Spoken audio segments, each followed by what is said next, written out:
Welcome to Chaos Divided, your weekly dose of WholesomeHammer, where we explore the hobby, the game, and the lore of Warhammer 40k.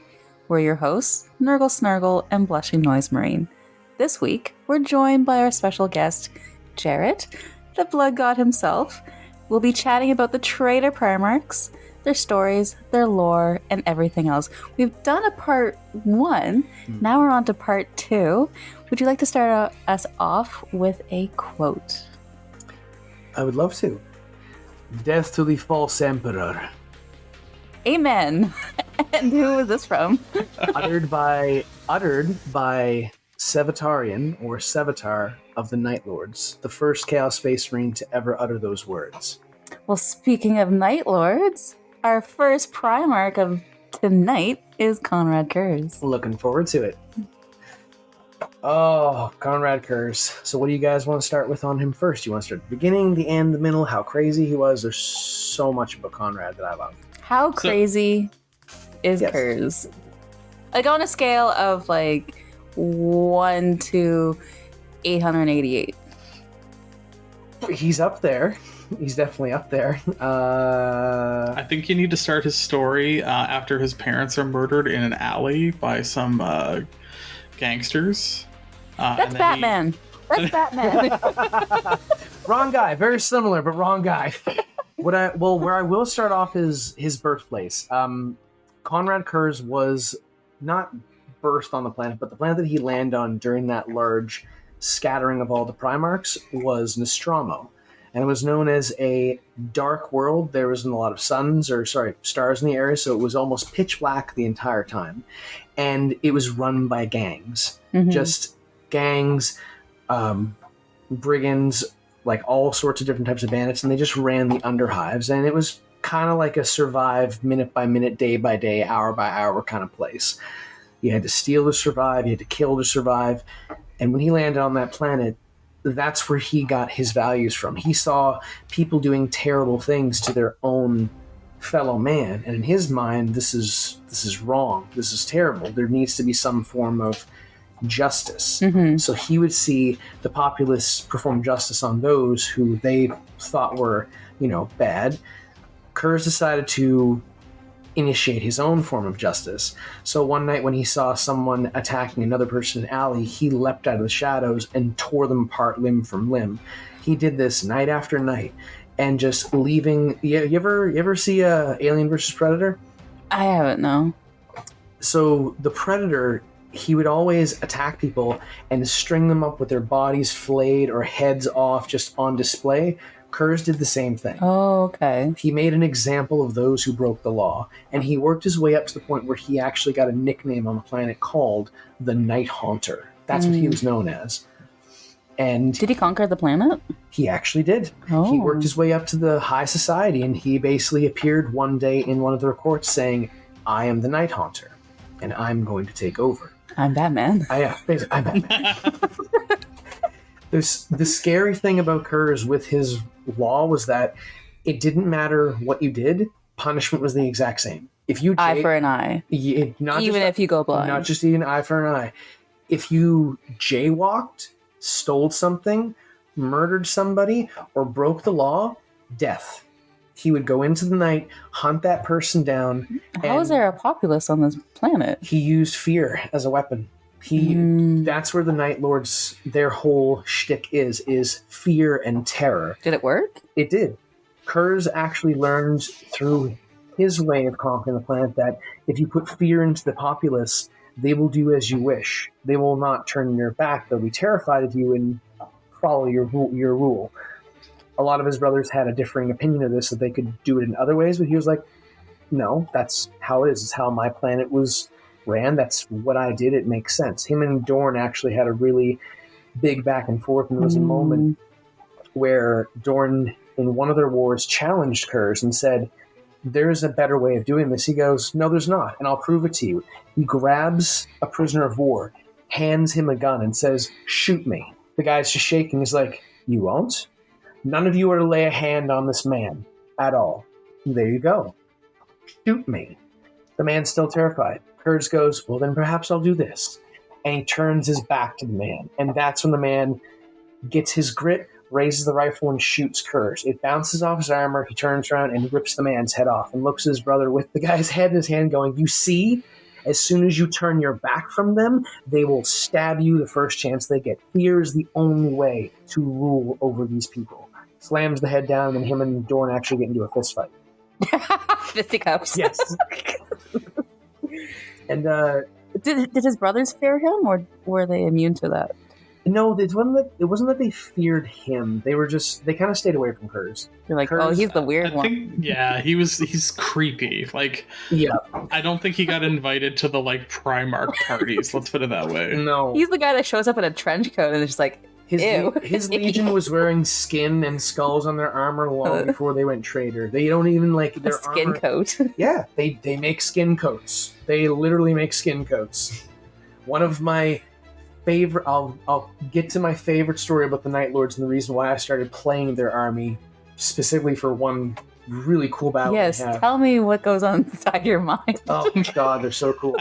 Well, it's just like this is the thing. Out of all the legions, the Night Lords are probably the worst. Kurze and the Night Lords are the worst people you could ever think of. Like, oh, so when they say there are no good guys in 40k, you would say, well, the Night Lords are the worst. they are. They very much are. Oh. Like, in all honesty, the way they think and what they do, the Night Lords were the Emperor's children of 40k before the Emperor's children became the Emperor's children of 40k. That makes sense, yes.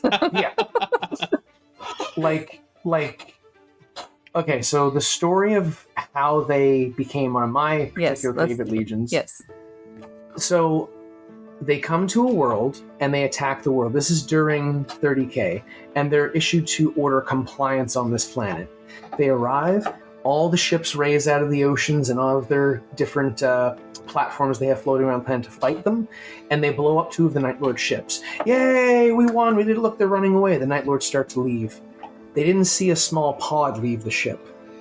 So the planet has this massive celebration and a huge parade through the entire square of the main city of the planet. And here's our flagship, the one that shot that ship down. Bray, yes, wonderful, look how beautiful it is. Why are the pod bay doors opening? And the flayed crew was being thrown down onto the populace by the Night Lords that got onto their ship. Those, like, raining bodies that they were cheering for. Yeah. Well, no, they didn't realize it until the bodies started to hit the ground. Yeah. It's raining, like, and then... The Night Lords... they didn't even say a word. The entire sector gave up and submitted to the Emperor, and they didn't set foot on the planet. Oh, There's no legion that's ever done that. They didn't even set foot on the planet. They used fear and terror to terrify an entire sector to give up and just bow to the Emperor. And then you were like, bravo. When people turned against the Emperor, there was 3 legions that were sent. Horus, well, not Horus, it was Perturaba was sent to deal with them. Alfaris was sent to deal with them, but number 1, if they were straight up just, we're turning traitor against the Imperium, the Night Lords were sent in. And just them being sent in was enough for people to be like, okay, we give, we'll do what you want, we give up, please don't send the Night Lords, please don't do that. Wow. They're terrifying, they're absolutely terrifying. And Kurze he's a piece of work. As we all know, every Primarch has some form of strange ability. Mm-hmm. Kurze's ability is very much like Sanguinius, but it's the opposite side of the coin. Actually, Sanguinius was the only Primarch that Kurze actually that he can see his death? No, yeah, they both saw their death, but Kurze was more of like the negative light, where Sanguinius was the positive way. Okay. Yeah, he always knew that I'm going to reach this point and this will be my path. Where Kurze was walking down the path of like, F you, Dad, I'm going to do exactly what the future says, and there's nothing you can say or do that's going to change it. I'm going to die by your assassin's hand. You're going to kill me. That's what's going to happen. Which... It was an Emperor's assassin that killed Konrad Kurze. Spoilers, by the way. Yeah. Konrad Kurze was killed by the assassin Mushen of the Calexis. Calexis? That's the female ones, right? Yeah. Yeah, the Calexis assassins. And he told all of his men to stand down. She got into the sanctum, and he sat in his throne, laughed, and with great glee said, I knew it. Exactly what I said was going to happen.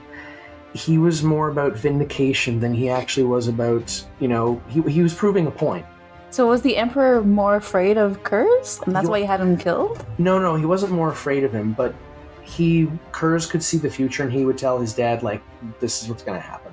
And his dad tried to help him throughout the heresy a couple times, but he just shunned away from the Emperor and shunned away from his brothers, and Sanguinius was the only one he could confide in because they both had that curse. They could both see the future of their deaths and see the future. Mm-hmm. So the messed up thing for Kurze was that he could see both, but more often he saw the path of darkness than the path of light. Yeah.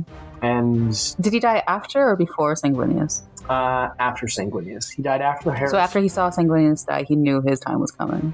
No, he didn't see Sanguinius die because his warriors actually fled the planet while the traitors were not meaning that he saw the death, but like he knew that Sanguinius was going to die, right?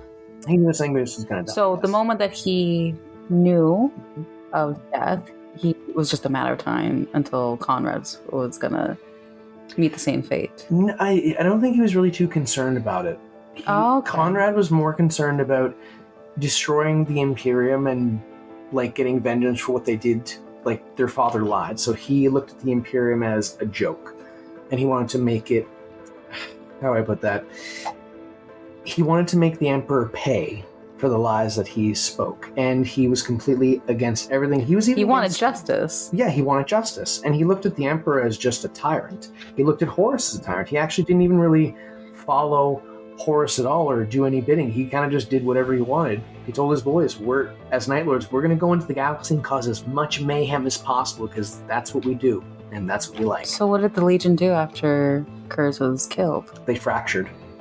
Oh. There's a bunch of different war bands out there that are all like vying for power, but as it stands, they're one of the weakest ones, unfortunately, because of how they're lost. They just don't have a. Yeah, they're kind of just like traveling around and raiding and grabbing whatever they can to survive. I'm actually listening to the novel, the Soul Hunter series with Talos and First Claw, and it makes you actually feel for them. I never thought I would feel for the worst people in Warhammer 40k, but I'm actually rooting for them in this entire book. How was he killed? Who, Kurze? Yeah. He told his people he told the Night Lords to stand down because he knew exactly when Mushen was coming. She got into his throne room with no resistance whatsoever. He sat in his throne, monologued for a second, and then leaped at her and let her kill him. Like decapitation or... That I don't know how he actually died. Like what the... So is he dead? Wink, dead. wink. He's no, he's like... He dead. I feel like you're glossing over a lot of the really messed up things he did, like destroying his own planet and there's that. There's that. Because going back to what you said about turning your back when the Night Lords leave Nostromo. Exactly what Nostromo did. They revert back, and then he comes back, and he's not very happy about it, and he just declares judgment on the entire planet and just nopes them. Yep, just nope entirely. He just goes, okay, beep, delete. Yeah. Why? They failed his test. That's why. They failed my test. I left. I proved my point. It proves my point entirely. I am vindicated. His whole thing was vindication. He was always like, I'm right, and everyone else is freaking wrong. Well, and that leads very much into him and Vulcan's storyline. That's actually the one thing I don't know. The only thing I don't know about Kurze is the story is the Vulcan and Kurze thing going down. It's the only thing I don't know about him. He captures Vulcan, and Vulcan's kind of the power from the Emperor is his ability to resurrect himself. Mm-hmm. Yes. Now, so Vulcan is eternal. Mm-hmm. And Vulcan is kind of the opposite of Kurze, where Vulcan believes in hope and humanity and the ability for humans to strive for better, and that caring about humanity matters. So Kurze captures him, locks him in a maze, and hunts him down and murders him every day for years in the middle of the heresy. How many times has Vulcan been killed? Now that you're hundreds, if not thousands. Oh my god. I never read the book where that happens, but I do know what happens afterwards, after that whole thing went down. And what was this proving for Konrad? Like, he just wanted to drive Vulcan to madness because Vulcan wouldn't agree with him. It's a similar situation to like Fulgrim and like the clones of Ferrus Manus. Kurze wanted Vulcan to break, and he eventually breaks Vulcan. Because like every time he wanted, but he definitely broke them. Yes, he broke his toys. I don't know if he got what he wanted out of them, but yeah, Vulcan eventually, like, all of the resurrection, like, messes with his head, and he basically goes crazy. See, I knew he was in the maze, but I didn't know Kurze was the one killing him in the maze. The maze is in, like, the Night Lord's flagship. I thought that was a whole separate thing, because I know Perturabo built the maze, but I thought it was like Kurze tortured him, and then he was put into a maze, and then that whole thing happened. The torture was, like, I'm pretty sure the torture was, like, Kurze hunting him. Oh. Like, it was basically like Kurze was the Minotaur in the maze kind of thing. So he would go in there and... Vulcan got kicked in the teeth quite a bit during the whole Horus Heresy. Like, a lot. Because it's like, Isfahan is where Kurze captures him. Yeah. So it's like he gets separated from his, like, legion, thinks they're all dead, and because that's what Kurze tells them. Are. Salamanders get real roughed up in Istvan. Wow. And then, like, Kurze just kills him repeatedly for years until he finally figures a way through the maze and escapes. Yeah, because I remember that he grabs his hammer, and the Kurze, Perturabo didn't know the hammer had a teleport homer inside of it. Yeah. And they want to make TV shows on this. I mean, a lot of it, it's, I don't know how... It'd be great. I love it. You need a streaming service that is a little more, is not network television, let's put it that way. Yeah, you need something a little better. Oh, boy. But yeah, no, so Kurze is like, because all the traitors and the loyalists kind of have, like, their nemesis, and Kurze is Vulcan. I don't know, like, he was the Lion's nemesis for a bit there when he was on his ship. Remember that?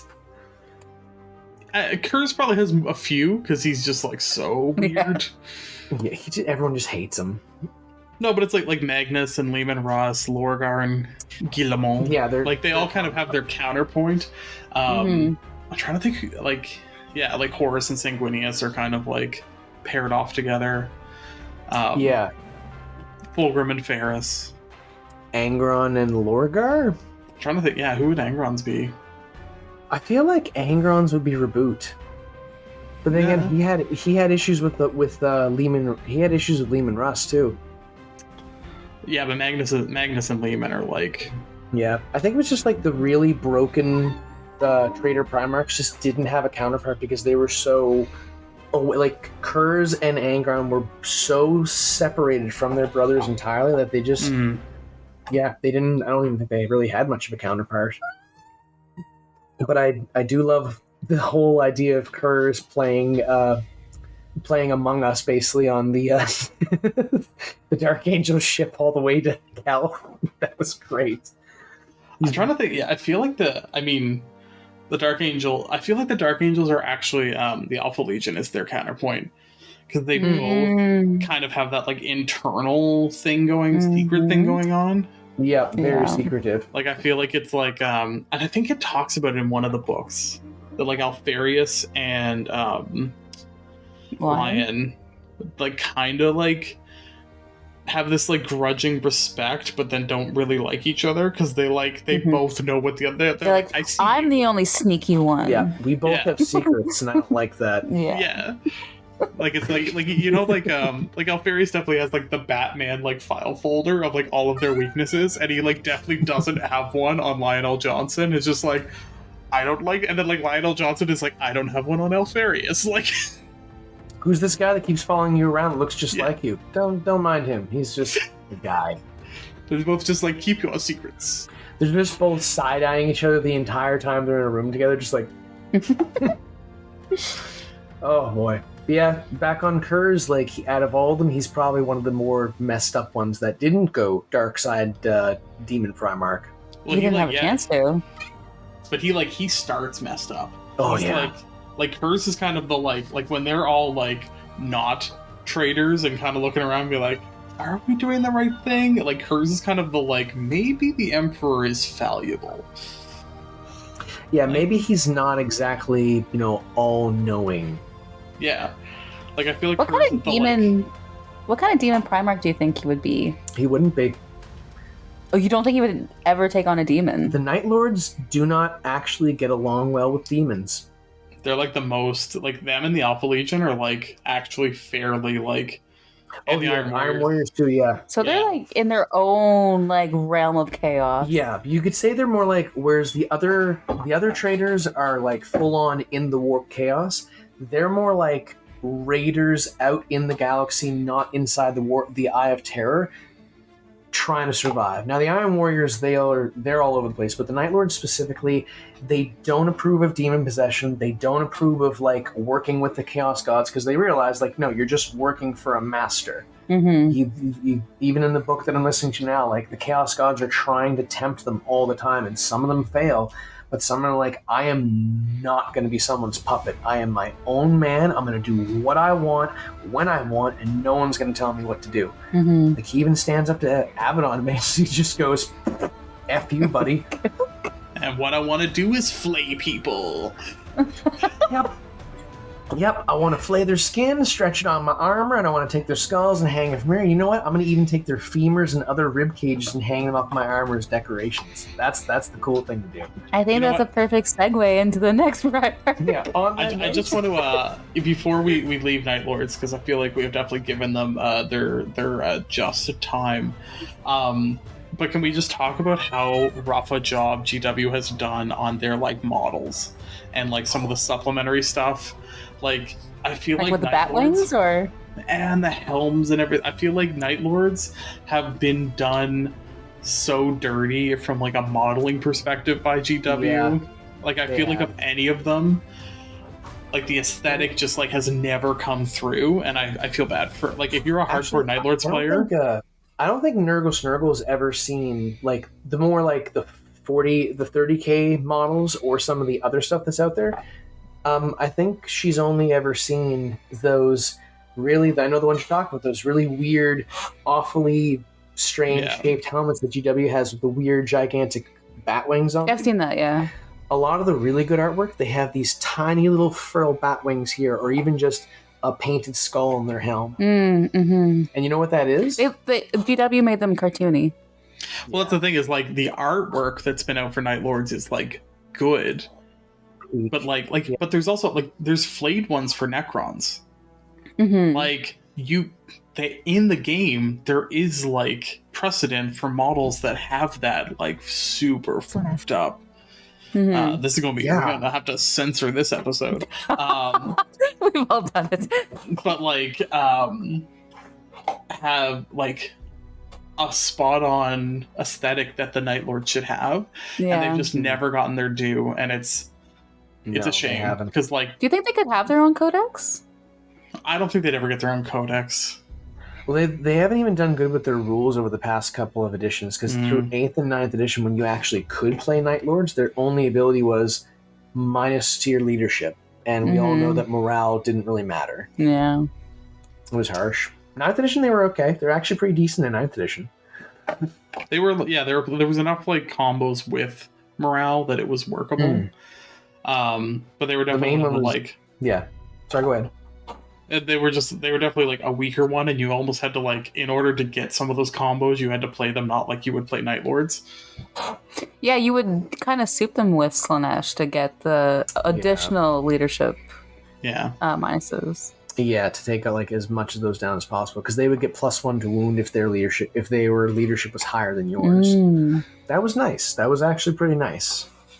Also, what do they call warp talons not running away from them? I love that. That's my butter. That sounds wonderful. Warp talons are I need to get some. They're a chef's kiss beautiful one. Unit and model, and they're beautiful. Anyway, I feel like I'm in the middle of you guys just like, yes. Some warp talons. BlushingNoiseMarine, I'm going to take a wild guess. Say you like lightning claws quite a bit? You know what? Only on warp talons. I feel like that's where they like. I don't want them on my Terminators. I want them on my fast boys. Terminators. Nah, I like big. I want big like swingy power fists like Mega Man, just like bling. Like razors. What I want to see is Terminators with dual chain fists. Just. Yes. Oh, I mean, that would be very like Iron Warriors. Anyways, yes, it would. We have to move on to the lamest of the Primarchs. Sorry, spoilers for those that the word bearers. Sorry, everybody. Lorgar. And then next we have Magnus. Oof. Oh. Oof. Where to start with Lorgar? Do I start with the fact that he started the Horus Heresy, that he was the first one to fall, or that he regretted it halfway through and tried to commit suicide, then decided not to commit suicide, then tried to, like, there's so many things he did that just made no sense. So it should be the Lorgar heresy? Not even, I wouldn't even call it the Lorgar Heresy, because he just was the puppet master to make things happen. But he he's went not through even the puppet master. It's like he's like Corferon and Erebus like are his puppet master, and just like plays to the like chaos gods in like the lamest way. Well, as a kid, he was the one Primarch that landed on a full-on chaos worshipping planet. Like, they were already in the thralls of the chaos. Like, he would even talk about it in his book, seeing very specific marks along the city and that priests would wear that would give them strange feelings of, like, strength or happiness or, you know, making them feel smarter and more creative. It was very, very interesting. Like, it was almost like, he grew up on a giant planet church. It was a massive church. Corferon was like the head cardinal of the entire world. That's terrifying. Yeah. And then he just like never really wanted to give it up, and then met the Emperor and was like, "Oh, is this a god? Is this the god?" Yeah. Well, he had already foreseen the Emperor coming, like through visions and stuff, because Lorgar was already like very potently psychic before he even met the Emperor. Is that his power? No, his power is just like... Isn't he charismatic? Isn't that like... He's he's even more charismatic than Lorgar, like to a religious like standpoint. Like he could be like... a Horus. What do they call him? The guys that you see on TV, the pastors on TV? Oh yeah, like he could be he's like a preacher. Yeah, well, and that's why like... almost anybody. Yeah. Like more of like a zealot though. Like he like can like whip people up into a fervor. Yeah. Like that's why they don't have Chaos Battle Sisters for word bearers. Just have Fnatic there. But word bearers are super like disorganized in 40k. Yeah, that's the thing. It's just kind of like Lorgar has like his own little like realm of chaos that's like kind of his like slave mine / church monastery thing. And he's just been inside that room meditating for how long? He hasn't even come out. Actually, there's a short story. I haven't read it, but I watched a video about it recently, where Corvus Corax shows up to this. I just listened to that one like 2 days ago, and just like so, Corax is maybe a demon prince, maybe not. Who knows? Yeah. And is what? like if I'm from the Raven Guard. Yeah. Oh, he was described as a living shadow ripping apart the word bearers, and all Lorgar said was, "I know who you are." And like, but would like turn into like a flock of ravens and disappear, like doing some very like, cool. There's some like theories that he might be like, almost like a demon prince of order. Interesting. I'd like to see him show up. Like how like the damned are a little chaotic, but they work for... No, like basically like what a demon prince is to the chaos gods, he is to like the emperor's like power of order. Yeah, so just like the people think about like Saint Celestian and the Legion of the Damned, they are all people think like there's a wide theory that they are kind of like the demons of the emperor. It would be the exact same for Corax. If he took on that energy within the warp and the emperor is a god, hell yeah, he'd come back as some kind of crazy, like, raven-looking demon prince of order and law. That'd be sick. God, that'd be amazing. But yeah, the word bearers just kind of, like, hang out doing just, like, I don't know, worshipping and powering the like chaos gods is kind of their job in like 40k. So like they're not the most effective. No, they're entirely about just appeasing the chaos gods, and each one of them just wants to become a demon prince. Their main goal is like every dark apostle a whole army of demon wants to be a princes. demon prince so he can be immortal and never die again, ever. That was even Lorgar's thing at one point. He was like, I want to ascend to become powerful. He had to watch each one of his brothers get a gift from the chaos gods of demonhood, and he's like, why am I not getting this? Why am I not becoming a demon prince? Because you're lame, Lorgar. Yeah. Does he eventually become a demon prince? He eventually does after the Horus Heresy, like when everything's all said and done. But at one point in the Horus Heresy, he surmised to himself, like he just got inside his own head with his 5 o'clock shadow after 3.5 weeks of sitting in a room by himself going, yeah, you know what? If I go over and I kick Horus in the butt and knock him over, I'll be the next guy. I'll be the lead dude, and they'll make me a demon prince. Hell yeah. And then probably gets slapped around by Horus. Oh, he's one of those guys. Yeah. He yeah. He's like the annoying little brother of like the Primarchs. Yeah. He's like, guys, can I play? Can I play? Can I play? Like, Dad's really cool. Like, Dad said that I can play with you guys. Guys, can I come play? And they're like, no. He goes, well, I'm going to force you to let me play. What Dad said is... Guys, my legion's the biggest. I have the biggest legion. Dad gave me the biggest legion after our other siblings, who we don't talk about anymore. So, like, you know, I'm cool too, guys. I love in the novel Slaves of Darkness, he makes the decision to go after Horus. Like, I'm going to usurp him and take over the Horus Heresy. He convinces one of his own men to bring Fulgrim over to his side by using Fulgrim's true name and taking control of Fulgrim.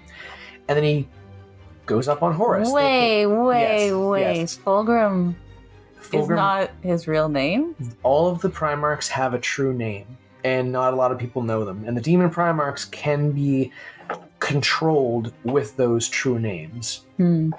Like, what was it? Even Mortarion has a true name, but we'll talk about Mortarion later on. We're still on Lorgar. So he lands on the planet with his guys and Fulgrim, walks up to Horus, thinking, I've got this. Horus smashes him in the face with his mace, knocks him to the ground, and I'll never forget those words. He walks over and goes, I'll give you the chance that our father never did. Pick it up. And he looks over at Lorgar's mace. Go ahead. Pick it up. Strike me down. And he waits. And he just is subservient and gives up. Stands up and he goes, leave my sight. You are banished. I never want to see you again. If I see you again, I will kill you. And that was the last time Lorgar was part of the Horus Heresy. I don't think he was even like on... Were they, the Word Bearers, on the Siege of Terra? I don't think they were. I don't think so. I think they already run off to like the Eye of Terror. Yep, he told him to beat pound sand and leave. And he did. He did. Horus embarrassed him, like humiliated him, just like his father humiliated him the first time. It was the exact same thing. And he's been meditating ever since. Yeah, as far as I know, he's been sitting in a room meditating over the Horus Heresy and everything, and no one can get into his sanctum and talk to him, so the Word Bearers are just doing whatever they want with the Chaos Gods. They're just... The Word Bearers are just disturbers. They're just like... Yeah, but they're not like... They don't do a lot. They're the stick that disturbs the Nurgle. Yeah.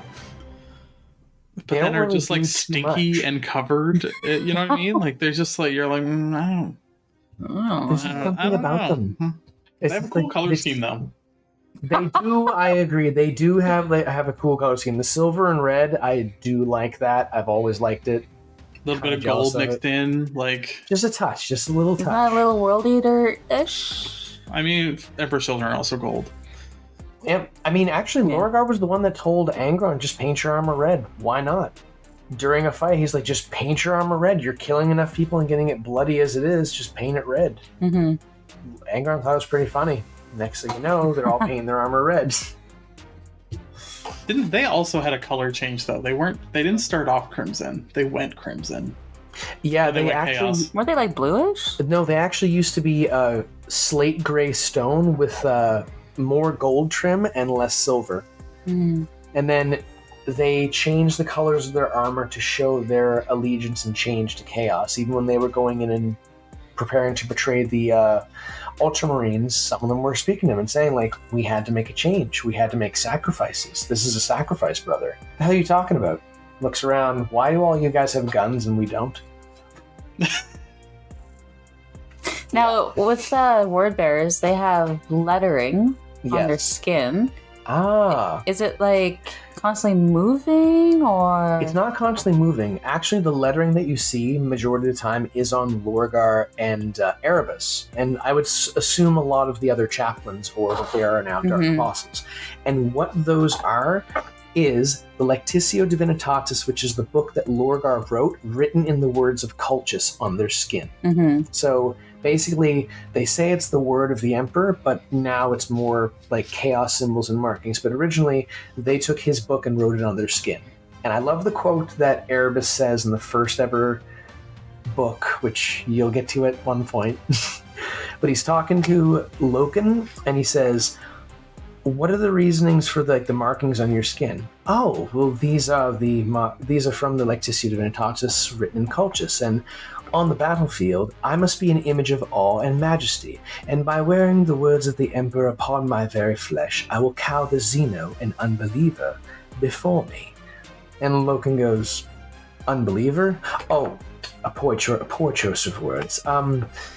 Demagogue would be a better phrase. So right there, he had already let it slip that they were like into non-believers of the dark powers and stuff. Yeah. Erebus he needs a whole episode unto himself. Is he the most hated character of everything? Yes, and he's still alive. Still. I hate that fact. Even like Lorgar didn't like Erebus either. He actually tried to have Erebus killed a couple of times. Lorgar was the one that told Karn that he killed your best friend. What I found really strange was when he broke down, like during the Isfahan massacre, when everything was happening around him, Lorgar had a moment of weakness, and he actually broke and was like, "What am I doing? This is we're killing our own brothers. This is." Why are we doing this? And Corfeir and Erebus, they're going, no, man, you want it. This is a great idea. Come on, we got to keep going. No, this is wrong. And he strode into battle to find one of his brothers to kill him. He was going to commit suicide, let one of I think it was Korax that he went and fought. And Korax almost killed him if Angron hadn't stepped in, or it might have been Kurze. It was either Angron or Kurze that stepped into that fight. But he was fully willing to just commit suicide in that moment of weakness, seeing what he did. And I don't remember what pulled him in closer. I think it might have been Corfeiron just like doing more chaos whispering in his ear. But yeah, he was all over the place during the Horus Heresy. Just everywhere. So it's like it's simultaneously his fault, but then also he couldn't commit to it. But then also hated his father. Like, it also all stems from like the whole like Monarchia incident, which is pretty central to his character, where the Emperor and Guilliman just like make the entire Wordbearers Legion bow before them and like pledge to stop worshipping the Emperor. And then also watch their whole city of Monarchia just get erased off the entire planet. Yeah. There's an animation of that, yeah? There is an animation of it.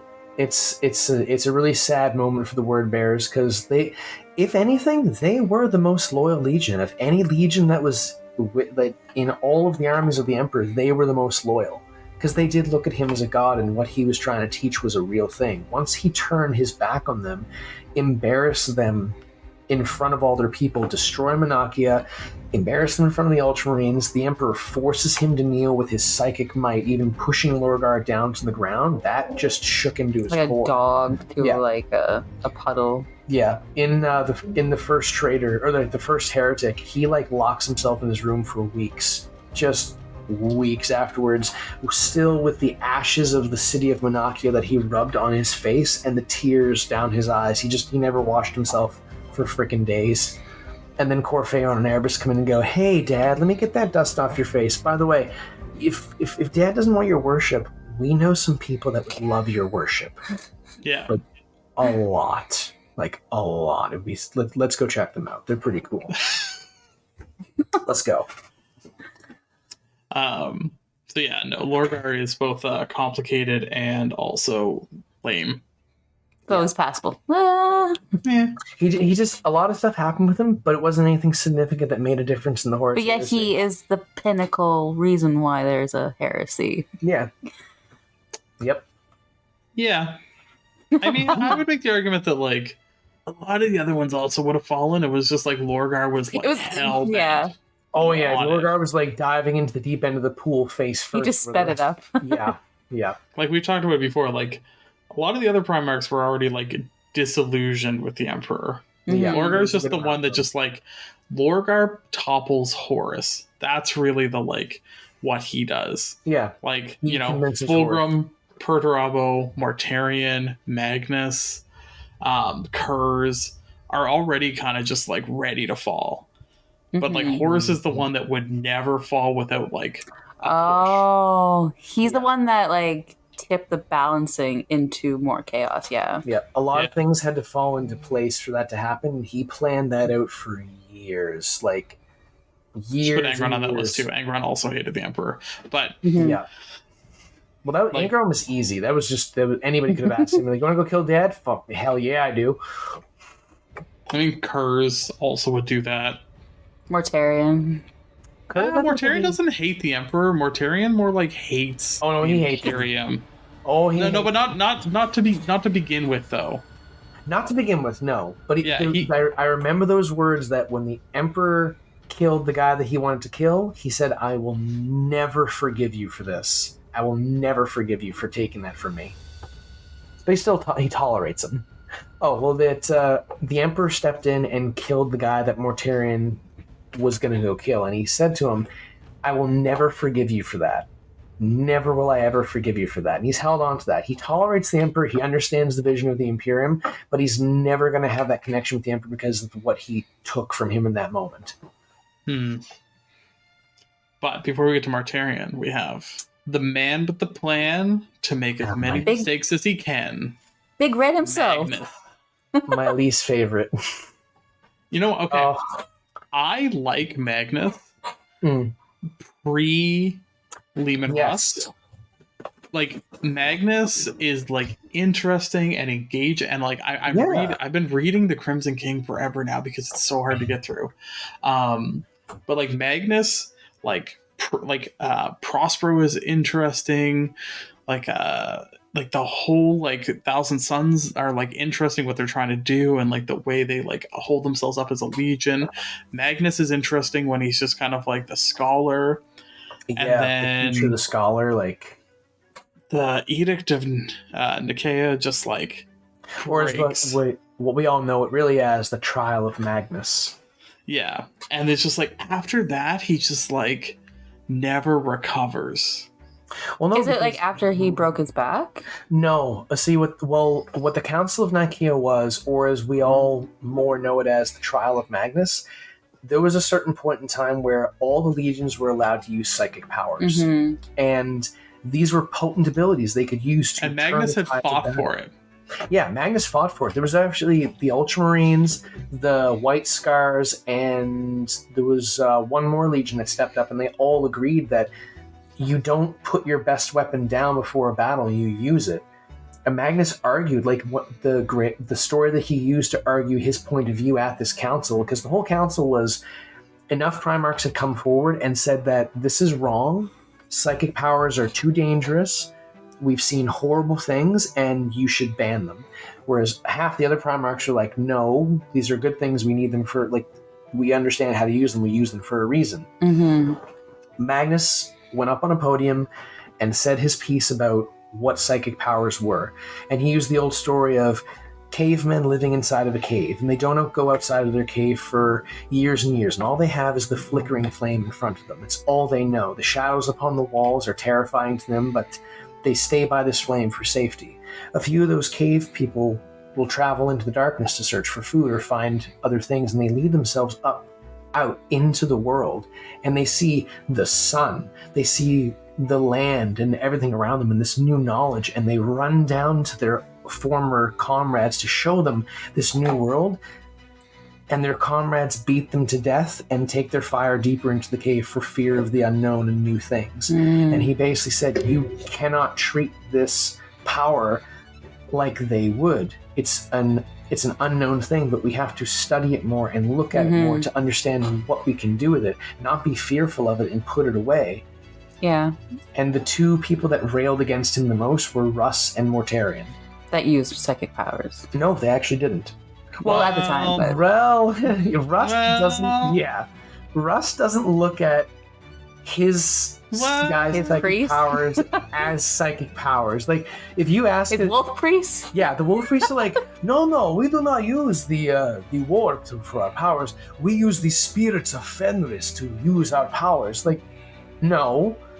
So that's just it. It's like, how do you define what magic is? Which one? What's the weird again? Why are you throwing bones around? What are you trying to get out of that? Why are you shooting lightning out of your hands? Oh, it's the spirits of the planet. No, it's not. It's not. Are you on Fenris right now? Yeah, you're not on Fenris. Which spirits are you calling? But Mortarion was the one that railed against it the most because he hated psychers. Because the people on his planet, the bad guys, were psychers. So he'd already experienced what they could do. And the stories he talked about, the beasts that were unleashed upon them on specific planets they landed on, sounded very similar to demons. But the argument that Magnus had was, well, Mortarion, look at the pistol that you carry, the lantern. That, by some standards, could be considered an evil weapon. It's not the weapon that is evil. It is the wielder of the weapon who chooses to use it in that way. Dropping some Jedi stuff right there.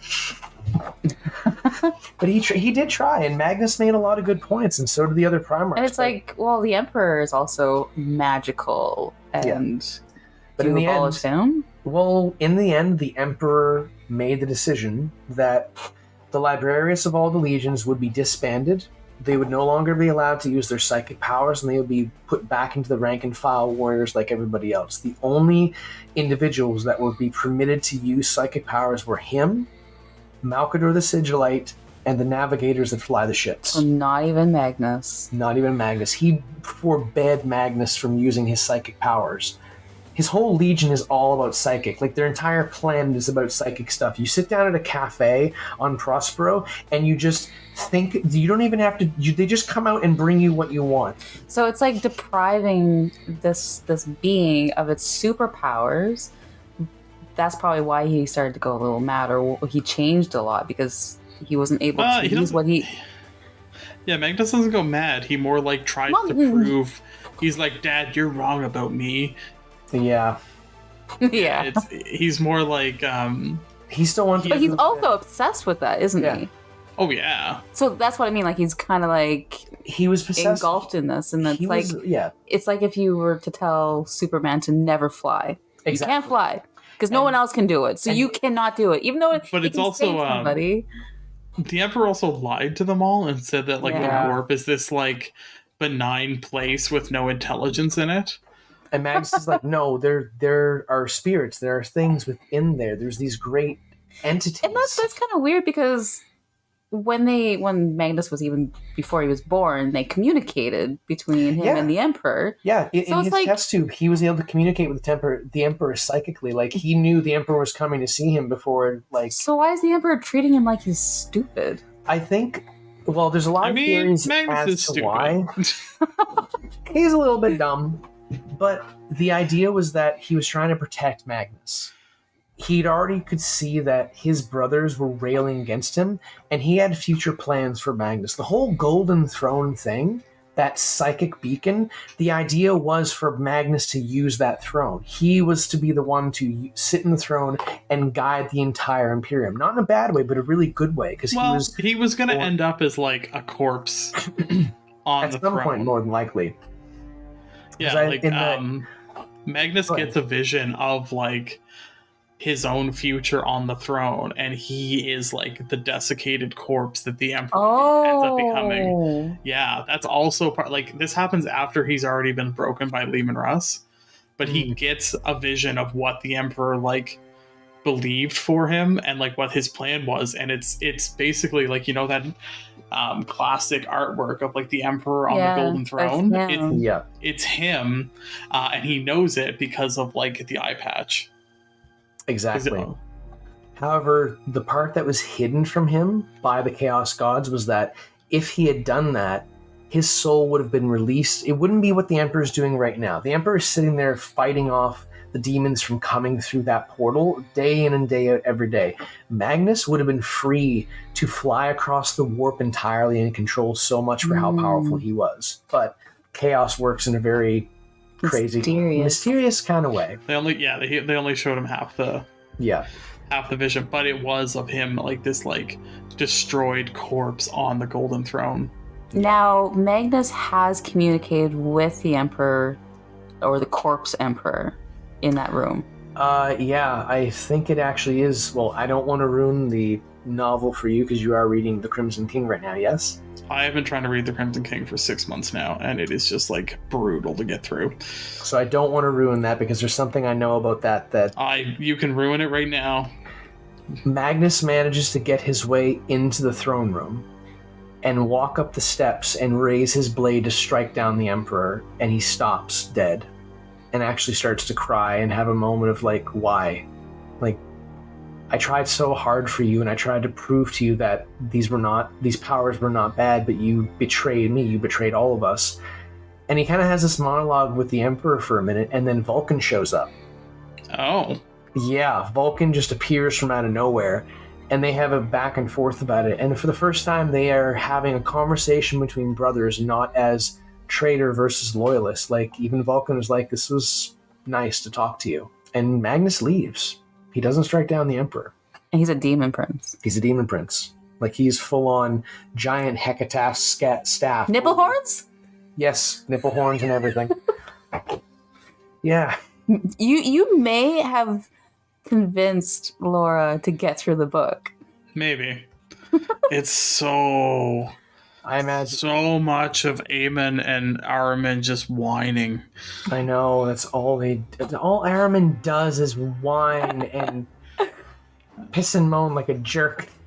Like, it's like I'm even at the part now, it's near the end, where he's like back on like an older part of Terra, like before the heresy, and I'm like, those are normally interesting sequences, and I just like, it's like, anyone but Ahriman, come on. So and the worst part is like early on, like Magnus, Ahriman is more interesting, and then it's just like they all just become like, my dad's broken. Yeah, my dad's broken. Me, we gotta go out and find all the shards of him. Me, I'm upset. Yeah. Me, I'm gonna turn all my brothers. I'm gonna turn my brothers into dust. Me. Actually, yeah, that's right. It's Ahriman's fault that they're all dust. Yeah.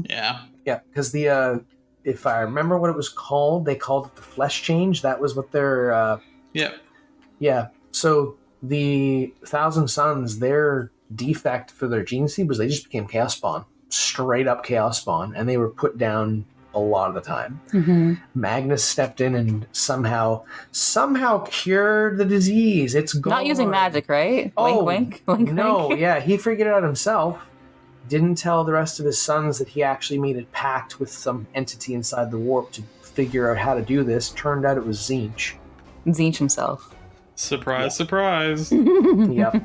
He even has a little bit of a showdown with Tzeentch, and he actually thinks that he can defeat Tzeentch, and he like breaks the little version of Tzeentch's neck and throws him aside, and Tzeentch is like, see you in a couple weeks. Well, I mean, Tzeentch has to protect his third favorite legion, so... Right? Oh my god. And then there's the whole deal where he had to prove his dad wrong. After all those things that happened, after the council, he decides, you know what's a good idea? I'm going to psychically fly towards my dad's place and tell him what's going on. Mm-hmm. I think something that we should touch on and say, like, you're going to address this to someone who's listening, who's never really heard of Magnus, but has most likely heard the saying, Magnus did nothing wrong. Where did that come from? That actually came from what I was just starting to get into. The moment that he decided to astral project his form into the Emperor's palace to tell Daddy Dearest Horus has become a traitor. So the Emperor had already declared the Edict of Nicaea, and that was set in stone. Then later on, Magnus and his guys were still using psychic powers, but in secret, and Magnus was actually able to go into the warp, witness Erebus turning Horus to the dark side of chaos, and try to step in and stop it from happening. He failed, because Horus still saw Magnus as like, well, you're breaking Dad's rules too, so who am I to believe? I'm going to do my own thing. Because he failed that. Yeah, that's literally what happened. He's like, Horus, don't do this. You're breaking Dad's rules. I'm just going to do whatever I want. I'm going to go after Dad now. So he gets out of this, and he's like, I have to do something. Let's send a telepathic message to Terra. No, that's not fast enough. But I have to do this myself. So he gets a massive ritual together, and I think a couple of astropaths die for this to happen, but he astral projects himself across the warp, and he's flying towards Terra as fast as he can to tell Dad Horus has turned traitor against you. But he comes up against some kind of barrier, some kind of psychic barrier that is stopping him from entering into the palace, and he can't get it. He's not powerful enough. And while he was flying over there, he could feel the presence of some form of entity within the warp following through, almost like he described himself as flowing through the sea of souls and a large whale-shaped creature following behind him as if cascading through the waves. And when he got to this barricade, a voice offered him a deal. I'll give you the power you need to break through this. At what price? Nothing.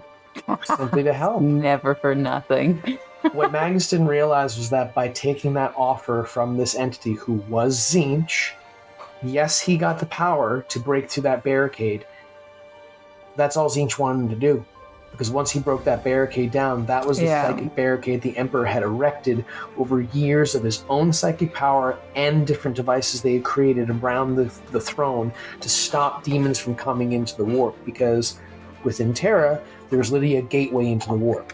So when he opened that up, it allowed demons to flow through. And everyone says Magnus did nothing wrong, because though he did that horrible thing, he was still trying to do a good thing. He was still, up until the end, he was still trying to do right by the Imperium, right up until the end. Even when the wolves were coming to execute his legion, shadowed the entire planet, didn't let them know what was going on, he was resigned to his fate that I'm going to die because I did wrong.